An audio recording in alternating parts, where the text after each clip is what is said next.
바울 사도는 갈라디아서 5장과 6장에서는 성령을 따라 살아가는 삶에 관해서 말씀을 합니다. 실은 바울 사도의 모든 말씀은 두 부분으로 나누어집니다. 한 가지는 하나님 앞에서 우리가 어떻게 되었는지를 먼저 이야기하면은 그 다음에는 그에 따른 합당한 삶을 살아가라는 것이 바울 사도가 우리에게 보낸 모든 편지들의 내용인 것을 보게 됩니다. 바울 사도는 우리에게 빙의 문제, 우리가 어떠한 사람인지를 먼저 우리로 하여금 깨닫게 하고 있습니다. 그런데 이 갈라디아서에서도 마찬가지입니다. 우리는 복음으로 말미암아, 우리가 믿음으로 말미암아 예수 그리스도인으로 인해서 복음의 진리를 받은 사람이고, 우리 가운데는 성령이 늘 거하는 사람이 바로 우리라고 말씀합니다. 그런데 갈라디아서 5장과 6장에서는 우리 가운데 계시는 성령을 따라서 성령과 동행하는 삶에 관해서 말씀을 합니다. 우리가 성령을 따라 살아갈 때는 우리 가운데는 그리스도께서 허락하시는 자유 가운데 살아가는 것이 우리의 삶이었습니다. 그뿐만 아니라 우리는 그 자유를 가지고 우리의 방종한 삶을 살아가는 것이 아니라 서로에게 종노릇하면서 성령의 열매를 맺어가는 삶이 바로 성령을 따라서 살아가는 삶이라고 말씀합니다. 그런데 6장에서도 여전히 동일하게 말씀합니다. 우리가 성령을 따라 살아가는 삶은 어떠한 것인가? 우리가 서로에게 짐을 지어줄 뿐만 아니라 또한 짐을 짊어지고 또한 나의 짐을 짊어지는 것이 바로 성령을 따라 살아가는 삶이라고 말씀을 합니다. 오늘 6장 1절 말씀에 보면은 우리 가운데 범죄한 형제를 발견했을 때 우리가 성령의 사람은 어떻게 되는지를 먼저 말씀합니다. 우리 6장 1절 말씀을 우리 같이 한번 읽어보실까요? 6장 1절 말씀 같이 읽습니다. 형제들아, 사람이 만일 무슨 범죄한 일이 드러나거든 신령한 너희는 온유한 심령으로 그러한 자를 바로잡고 너 자신을 살펴보아 너도 시험을 받을까 두려워하라. 아멘. 오늘 6장 1절에 형제들아라고 이야기를 하고 있습니다. 오늘 갈라디아 교회 성도들이 형제들일 뿐만 아니라 그들은 신령한 너희라고 표현을 합니다. 우리말 성경에 보면은 이 신령한 너희는 영의 사람이라고 말씀합니다. 성령으로 살아가고 성령의 인도함을 통해서 살아가고 있는 오늘 이 갈라디아 교회 성도들이 바로 형제들일 뿐만 아니라 신령한 너희라고 말씀합니다.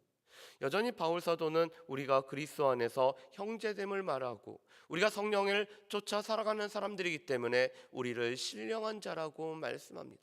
그런데 우리 가운데서 범죄한 형제를 우리가 알게 되면 어떻게 할까요? 오늘 말씀에 보면은 온유한 심령으로 그를 바로 잡으라고 말씀합니다. 이 바로 잡다라는 것은 부족한 것을 채워주다라는 뜻을 가지고 있습니다. 그가 뭔가가 부족하여서 그의 삶에서 죄악을 범하였을 때 우리 가운데는 온유한 심령으로 성령의 9가지 열매 중에 하나였던 이 온유함을 가지고 그를 바로 잡아주라고 말씀합니다. 이것은 그 형제를 세워주기 위해서 그의 범죄함을 바로 잡아주는 것에 목적을 두고 있습니다. 예수님도 마태복음 18장에서 죄를 범한 형제를 우리가 알게 됐을 때 우리는 그와 단독으로 또 두세 증인으로 또한 교회의 말함으로 말미암아 그를 세워주고자 그를 바로잡고자 하는 것에 목적을 두고 있습니다.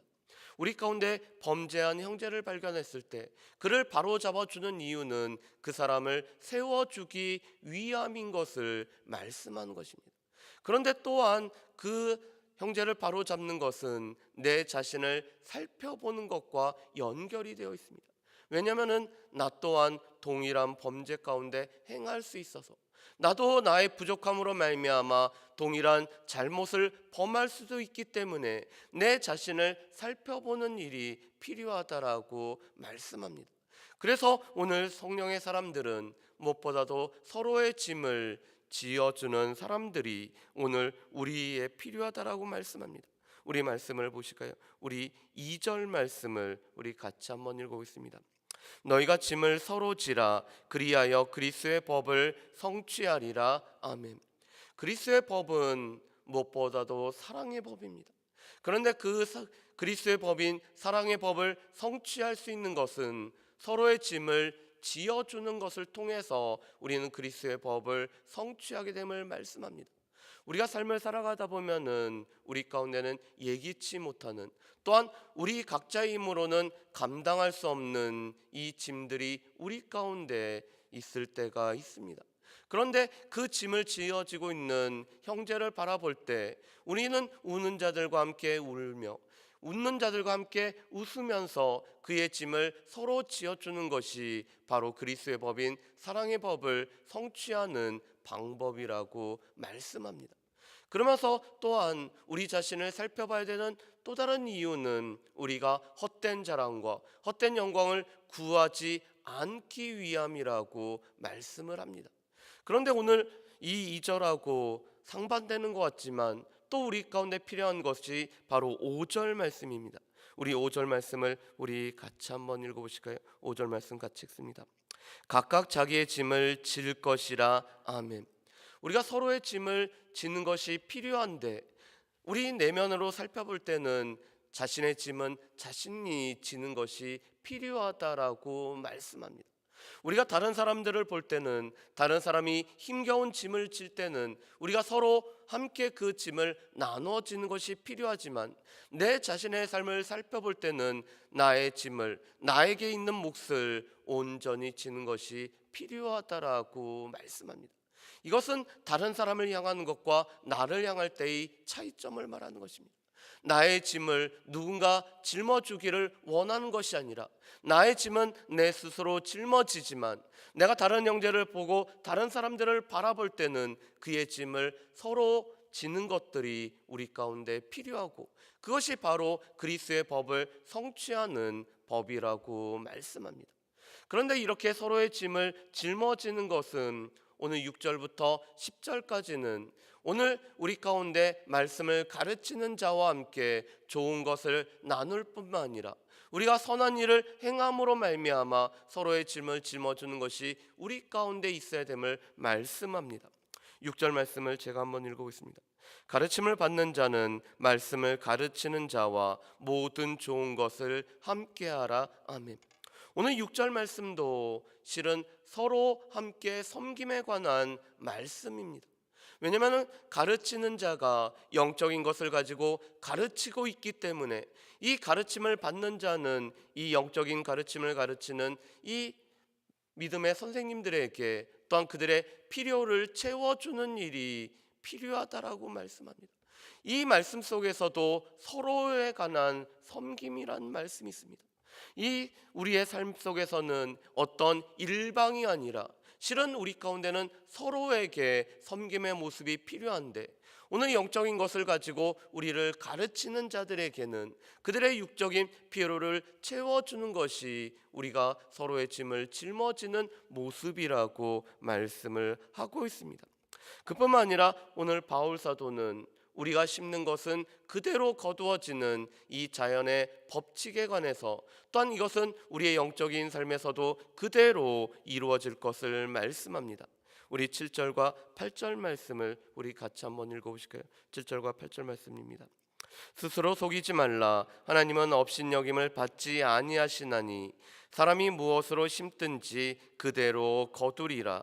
자기의 육체를 위하여 심는 자는 육체로부터 썩어질 것을 거두고 성령을 위하여 심는 자는 성령으로부터 영생을 거두리라. 아멘.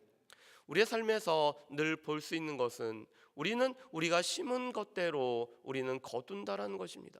그래서 우리의 속담에서도 콩 심은 데는 콩이 나고 팥을 심은 데는 팥이 난다라는 것을 우리가 너무나 잘 알고 있습니다. 그런데 이것은 우리의 이 세상의 삶의 원리일 뿐만 아니라 또한 영적인 삶에서도 마찬가지인 것을 보게 됩니다. 육체를 위해서 육체의 것을 심으면은 이 육체의 썩어질 것을 우리가 거두게 되지만 우리가 신령한 것을 위해서 영적인 것을 위해서 성령을 위해서 심는다라면은 우리의 결과는 이 영생을 누리는 것이라고 말씀합니다.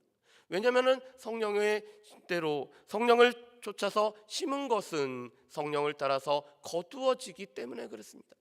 이것은 바울 사도가 로마서 2장에서도 우리에게 말씀하는 바입니다. 하나님께서는 우리가 행한 대로 갚아주신다라고 말씀합니다. 이것은 구원 이후에 우리의 삶에 관한 말씀입니다.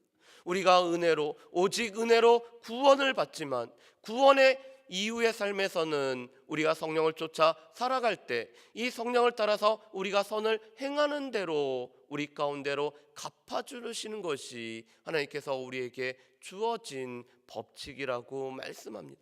그래서 우리가 성령을 쫓아서 성령을 따라서 행하게 되면은 우리의 마지막 결국인 영생을 누리게 됩니다. 그렇기 때문에 우리는 선을 행하고 또한 이 선의 열매들을 맺는 것들이 우리 가운데 필요합니다. 그래서 오늘 9절과 10절에는 이렇게 말씀하시죠. 우리가 선을 행하되 낙심하지 말지니 포기하지 아니하면 때가 이름에 거두리라. 그러므로 우리는 기회 있는 대로 모든 이에게 착한 일을 하되 더욱 믿음의 가정들에게 할지니라. 아멘. 오늘 우리가 선을 행하고 선을 심는 삶을 살아가게 되면은 때가 이루었을 때 거두게 됨을 말씀합니다. 이때의 거둠이라는 것은 우리의 종말론적인 때를 뿐만 아니라 우리가 이 땅에서 하나님께서 때가 이루어졌을 때 우리로 하여금 거두어지게 하는 것을 말씀하는 것입니다.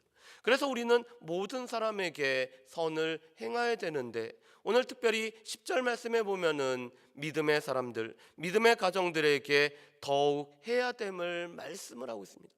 왜냐하면 바울 당시에는 믿음으로 인해서 고난을 당하고 믿음으로 인해서 핍박을 당하는 많은 성도들이 있었기 때문에 그렇습니다.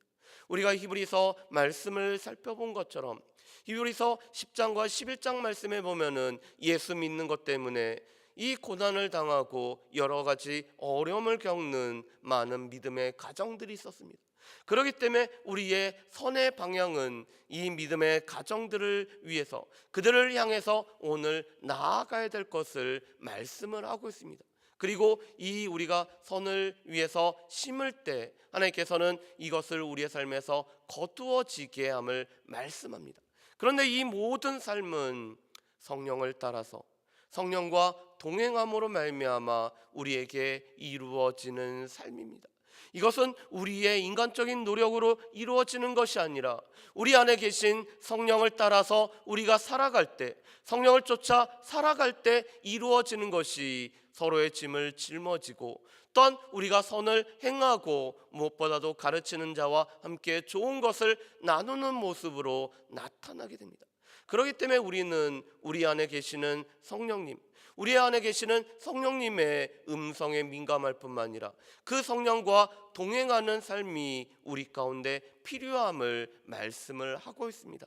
바라기는 우리 안에 계시는 성령님의 음성에 민감할 뿐만 아니라 이 성령과 함께 동행하기 때문에 우리가 서로의 짐을 지어짐으로 말미암아 그리스도의 법을 성취하고 우리가 믿음의 사랑형제들을 우리가 세워나감을 통해서 믿음의 공동체를 세워나갈 수 있는 저 여러분들 되시기를 주의 이름으로 축복합니다. 기도하겠습니다. 사랑을 풍성하신 아버지 하나님, 우리의 삶이 우리 안에 계시는 성령을 따라서 성령과 동행하는 삶인 것을 늘 기억하며 살아갈 수 있도록 주여 도와주옵소서. 우리의 힘으로 할 수 없는 것들, 우리는 아무것도 아님에도 불구하고 우리 안에 계시는 성령의 능력을 따라서 성령의 나타나심을 통해서 우리는 그리스도의 법을 성취해 나갈 수 있음을 고백합니다. 주님, 바라기는 우리가 성령과 동행하며 살아갈 때 성령께서 우리 마음에 행하라고 하시는 것들을 우리가 행함을 통해서 서로의 짐을 짊어지고 그리스도의 법을 성취하고 무엇보다도 선을 행하며 또한 우리가 성령을 따라 심는 삶을 살아갈 수 있는 모든 주의 백성들 될 수 있도록 주여 도와주옵소서. 하나님, 특별히 우리가 선을 행할 때 다른 사람들은 뭔가를 하지 않는다라고 우리가 불평하는 것이 아니라 또한 교회를 섬길 때 다른 사람들은 또 행하지 않는다라고 우리가 다른 사람들의 모습을 보는 것이 아니라 우리의 성령을 쫓아서 우리가 삶을 살아갈 뿐만 아니라 또한 교회를 섬겨나갈 수 있는 우리 모두가 되어질 수 있도록 주여 도와주옵소서. 하나님, 특별히 우리가 토요일 새벽마다 함께 주의 몸된 교회를 우리가 함께 섬기는 시간들을 갖게 되는데, 하나님, 이 시간에 우리가 기쁨으로 또한 감사함으로 성령을 쫓아서 우리가 섬기는 귀한 시간 될 수 있도록 주여 도와주시옵소서. 감사드리오며 예수님의 이름으로 기도합니다. 아멘.